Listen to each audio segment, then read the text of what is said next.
안녕하십니까, 눈먼카고입니다. 네, 조관입니다. 오랜만에 네. 공부 한번 합시다. 그래요? 공동해손. 공부 한번 합시다. 공동해손 말고 또 무슨 해손이 있는 거? 단독해손? 단독해손.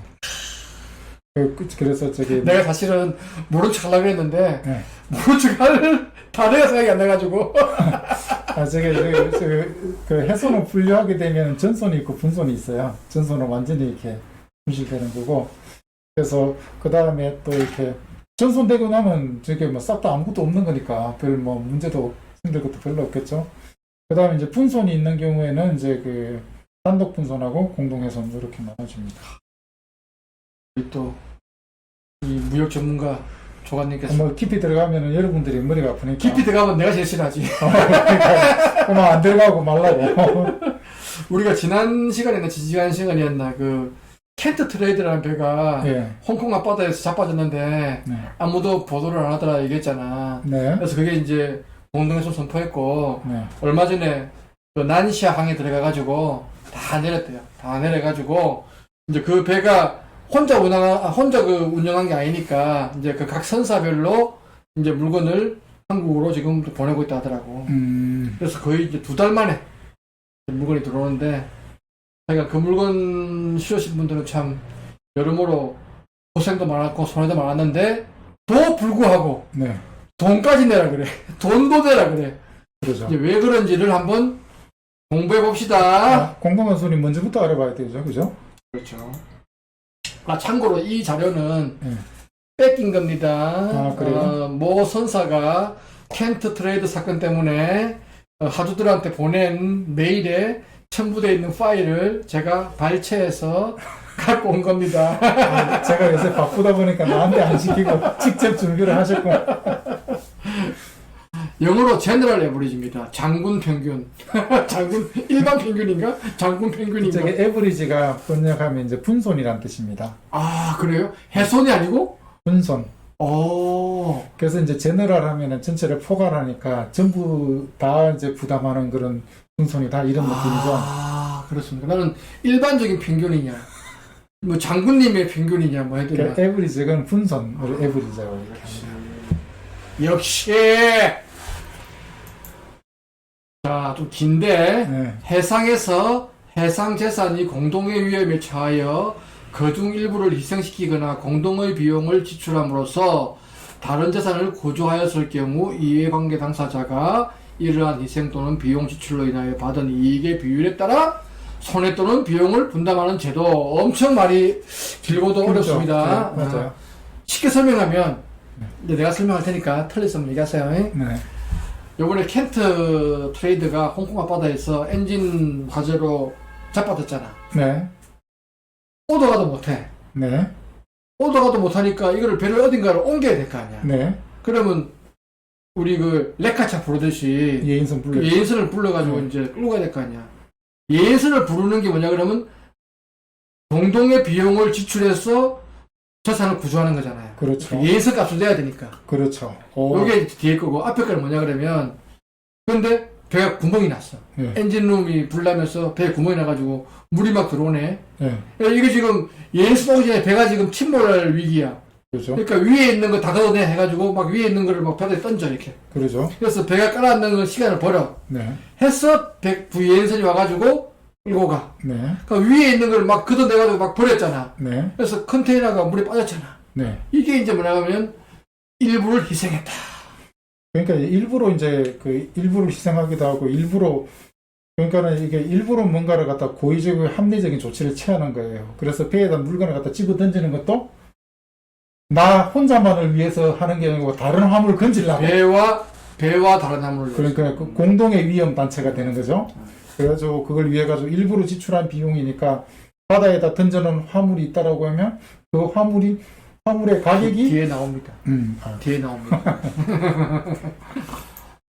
즉, 그래서 이게 뭐냐 그러면, 내가 실린 화물이 문제됐을 때 다른 화물 희생해서 살았으면은 내가 돈 물어줘야 되고, 반대로 내 화물이 희생돼가지고 놈을 살렸으면 놈들도 나한테 도와준다. 도와달라고 할 권한이 있는 거죠. 그 말이고. 그래서 니 좋고 내 좋고 하는 거다라고 얘기했는데 네. 뭐 요거에 대해서는 내가 우리 화주들한테 이렇게 설명하고 올라가는데 사실은 천사들이 더 이익이 크지. 그렇죠. 그런데 이제 이렇게 분담금을 갖다 내야 되는 이유는 저런 조치를 다른 화물이 손해를 받고 다른 선박이 손해를 받기 때문에 내 물건이 살았기 때문에 그 분담금을 갖다 내야 된다 이런 얘기죠. 그렇죠. 그럼 이제 요건이 뭐냐? 네, 위험이 현실적으로 있어야 된다. 그렇죠. 예를 들면 태풍이 온다는데 배를 가볍게 하자 이거 안 된다는 거지.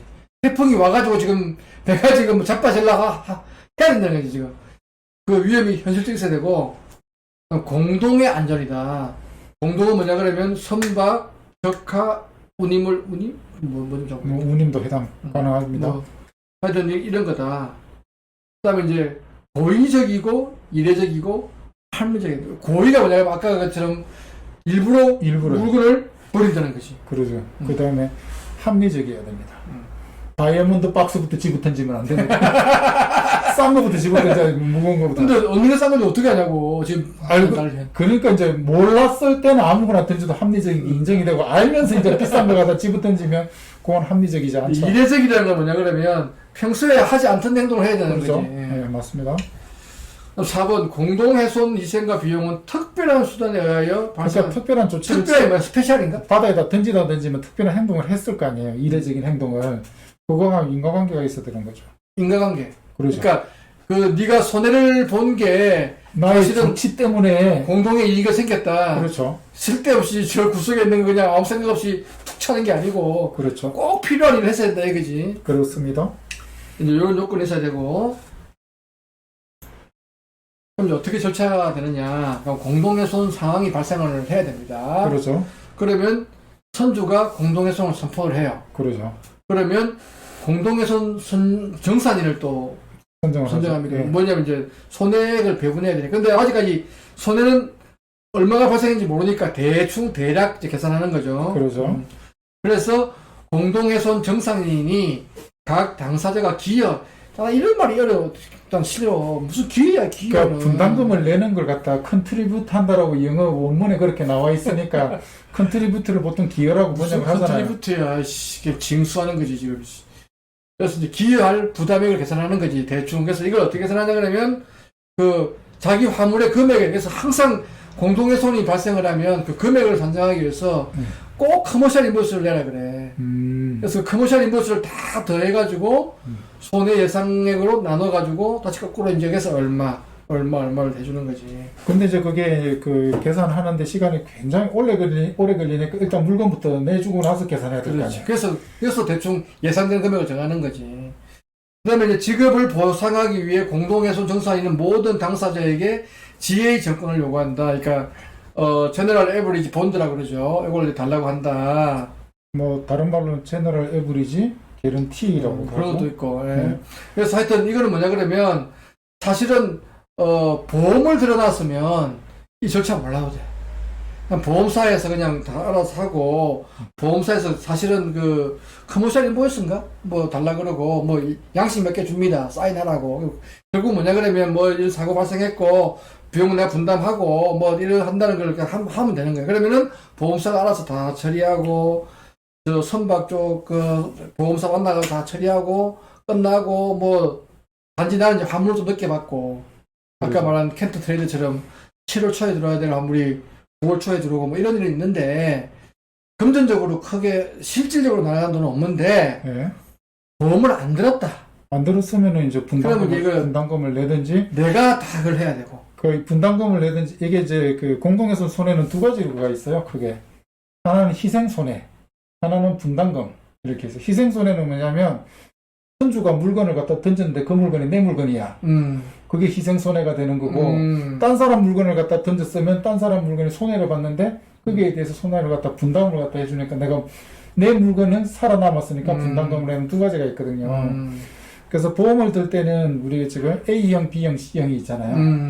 A형, B형, C형 공통적으로 공동훼손 희생 손해를 보상을 해줘야. 아하. 그 다음에 내가 당한 건 해준다 그래. 내가 당해주고 그 다음에 또 분담금조차도 음. A형, B형, C형 전부 다 음. 보상을 갖다 해주도록 이렇게 되어 있어요. 그럼 어떤 보험 들어도 상관없네. 네, 그래서 가장 싼 걸 들었다고 하더라도 음. 공동훼손 분담금이 됐든 공동훼손 희생손해는 보상을 갖다 해주는데 보험을 안 들었으면 이때는 이제 그래서 꼭 보험을 들어야 된다. 그렇죠. 이런 사고가 사실 굉장히 드물지만 네, 또 이게 안 일어나는 게 아니에요. 그렇죠. 일어난다고. 돈 아까운 것도 돈 아까우지만 일반인 화주 입장에서 분담금을 갖다 내야 되고 이런 상황에서 뭘 어떻게 해야 될지도 모르고 그렇지. 왕정하게 변호사도 써야 되고 막 이런 건데 그렇지. 보험을 들다 보면 보험사에서는 그걸 한두 번 한 게 아니란 말이에요. 그렇지. 그래서 보험사에서는 신속하게 대응을 할 수 있기 때문에 웬만하면 보험을 대시라라는 거죠. 우리 지난번에 그 수에즈에 그 막힘 사고 냈던 에버 기브노 있잖아. 네. 그것도 내가 그때 얼핏 기사 보니까 공동에서 선포한 것 같더라고. 했다 그랬어요. 그러니까 그 큰 배도 공동에서 선포하는 경우 생기잖아. 그러죠. 근데 사실 그게 지금 아까 얘기했던 그 요건에 해당- 어디에 해당되는지 잘 모르겠는데. 그래서 그거는 아마 요크 원트 오프 규칙이라고 있어요. 그 규칙에 따라서 해당되는지 안 되는지는 그건 그 사후의 문제잖아. 지금 당장 지금 선포했으니까. 선포했으니까는 그 절차를 따라야 되잖아, 일단은. 일단은 절차를 갖다 따르는데 나중에 그 인정이 안 되면 선사에서 이제 화주들한테 다 배상 그치. 책임지겠죠. 하면 되는 거고, 뭐. 그러니까 하여튼 간에 이런 일이 당할 수 있으니까 보험 안 들어놓으면 네, 골치 아프다. 그렇죠. 보험 꼭 드세요. 네, 그런 거네요. 자, 오늘 오랜만에 한번 공부해 봤습니다. 네, 고생하셨네요. 수고하셨습니다. 네, 다음에 뵙겠습니다. 네.